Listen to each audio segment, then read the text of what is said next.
በጣም ሁሌ የምደነቅበት ታሪክ አለ። እንደውም ልንገርሽ አቡነ ኪሮስ የሚባሉ ጻድቅ አሉ አይደል? ቤተክርስቲያናችን ውስጥ እውነት በረከታቸው ይድረሰን። በጣም የተመሰገኑ ጻድቅ ናቸው።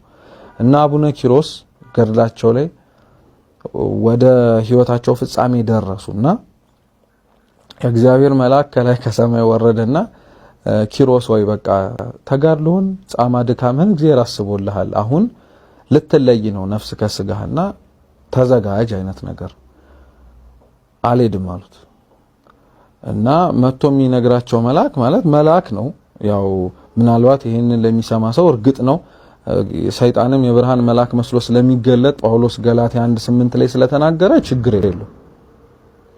ግን ልክ እንደዛ ብሎ ሲነግረው በጣም ደነገጠና ወደ እግዚአብሔር እኮ ነው የምትሄደው አለው። አይ ይቅርብኛል። እና ሄደና ያው ለባለቤቱ አልመጣም አለኝ። ሂዲዛውና በቃ ይበቃዋል ድካሙ ታስቦለታል። እና ተመልሶ ያ መልአክ ና ወደ እግዚአብሔር ለወስድ ነው ብሎ ሲነግረው ጻድቁ ኪሮስ ምንድነው ያለው?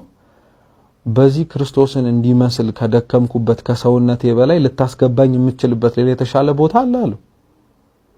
እና አቡነ ኪሮስ ያንን ሁሉ ዘመናት የፈጸሙትን ደስታቸው እንዳይነጠቅባቸው የከፈሉትን ዋጋ የሚበልጥ ካልሆነ በፍጹም ይሄኛውን ሳክሪፋይስ ላደርግልህ አልችልም ማለት በቃ። ስለዚህ በፔኑ በጣም ተደስተው ነበር። በጾሙ፣ በጸሎቱ፣ በስግደቱ፣ በምጽዋቱ፣ በመገፋታቸው አለት ላይ ተኝተው ሰውነታቸው ተጣብቆ እስከሚሰቃዩ ድረስ የነበራቸው ነገሮች በሙሉ ለእግዚአብሔር እንደዋሉለት ውለታ ሳይሆን የቆጠሩት እግዚአብሔር የሰጣቸውን ነገር እንዳይነጠቅባቸው እንዳደረጉት የሆነ ነገር ነው ያሰቡት።